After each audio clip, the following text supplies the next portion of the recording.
Army chief के तकर्रर के ऊपर अगर शुरू कर लें, अब 2 हफ्ते दूरी के ऊपर है। हम सोचते थे कि समरी मूव हो जाएगी, बल्कि आपने खुद जिक्र किया था कि शायद 4-5 नवंबर के करीब समरी मूव हो जाएगी, उसके बाद मुनासिब वक्त के ऊपर तैनाती हो जाएगी। अब दिन गुजर गए। देखें, इसमें जो है ये कोई सच बात तो नहीं है कि ये समरी जो है इसकी रनिंग कमेंट्री तो नहीं होगी कि जी आज ये मूव हो रही है, आज ये फ़लाँ जगह पे पहुंची, आज फ़लाँ जगह पे पहुंची। मेरा ख़्याल है कि ये एक लम्हा होगा जिस लम्हे में ये ख़बर आएगी कि ये फ़ैसला जो है ये वज़ीर-ए-आज़म पाकिस्तान ने जो है वो किया है, और उसके मुताबिक जो है वो मामला जो है वो आगे बढ़ जाएंगे। इस सिलसिले में फ़ैसला जो है वो वज़ीर-ए-आज़म ने करना है, इख्तियार वज़ीर-ए-आज़म का है। बाकी मुशावरत जो है वो मेरा ख़्याल है कि वो सभी से उनको करनी चाहिए, और जितनी भी मुशावरत ज़्यादा से ज़्यादा हो वो बेहतर है। और मेरा ख़्याल है कि उस बारे में भी उन्होंने काफ़ी काम जो है वो कर चुके होंगे। तो मेरा ख़्याल है कि इन्हीं दिनों में जो आने वाले चंद दिन हैं तो उसमें जो है वो मेरा ख़्याल है ये फ़ैसला जो है ये सामने आ जाएगा।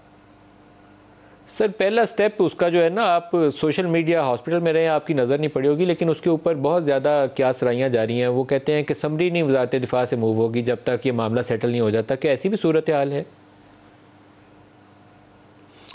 नहीं, देखें, ये तो एक वैसे भी मैं समझता हूँ कि किसी भी फ़ैसले की जो है वो सेंसिटिविटी, और फिर ख़ास तौर पे ऐसे कॉन्स्टिट्यूशनल जो डिसीजंस हैं वो कंसेंसस के साथ ही हुआ करते हैं।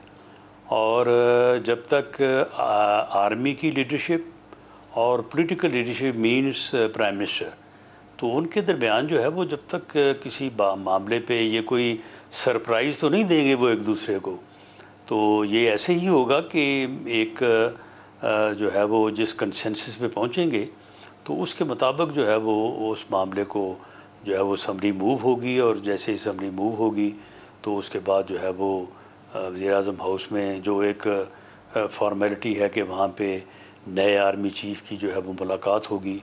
हो सकता है कि दोनों चीफ़ ऑफ जो chairman chief of staff committee हैं, तो दोनों की जो है वो प्राइम मिनिस्टर से मुलाकात हो, जो जिस तरह से रवायत इससे पहले रही है।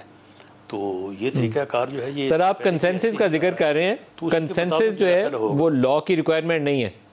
सर, कंसेंसस जो है इत्तेफाक राय वो लॉ की रिक्वायरमेंट नहीं है। हम जनरल बाजवा की तकर्रर के मौके के ऊपर हमें याद है कि जनरल राहील शरीफ के हवाले से भी मुलाकातें होती थी कि 1 साल की एक्सटेंशन दे दें, और फिर ये आखिरी रात, अगर मैं नाम कंफ्यूज नहीं कर रहा तो मौजूदा वज़ीर-ए-आज़म शहबाज शरीफ और इसहाक डार साहब को पिंडी भेजा गया था कि हम एक्सटेंशन नहीं जा रहे, हम नए चीफ़ की तकर्रर कर रहे हैं, और नया चीफ़ जनरल बाजवा का नोटिफिकेशन कर दिया गया था। ये बिल्कुल आखिर पे जाके फ़ैसला किया गया था, और उससे पहले डिस्कशंस सारी होती नहीं थी। इसमें कंसेंसस का कहीं जिक्र नहीं था, बल्कि वज़ीर-ए-आज़म ने अपना एक्सरसाइज यूज़ की थी, अपनी अथॉरिटी यूज़ की थी। जी मलिक साहब, बिल्कुल दुरुस्त है कि इसमें कोई ना तो कोई कंसेंसस की रिक्वायरमेंट है और ना ही कोई मुशावरत की रिक्वायरमेंट है।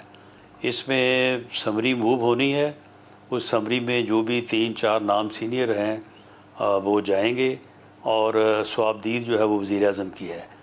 लेकिन कंसेंसस भी और मुशावरत भी ये एक यानी एक अमल की नफासत है, और एक अमल की जो है वो मजबूती का बायस है, और ये हमेशा होते रहे हैं। जिस वाक़े या जिस दफ़ा का आप ज़िक्र कर रहे हैं तो उसमें भी ये बात सिर्फ़ एक दिन पहले वाली नहीं है, वो एक दिन पहले से भी मुलाकातें जो है वो होती रही हैं, और बिल आखिर उन मुलाकातों के नतीजे में ही जो है ये तय पाया था।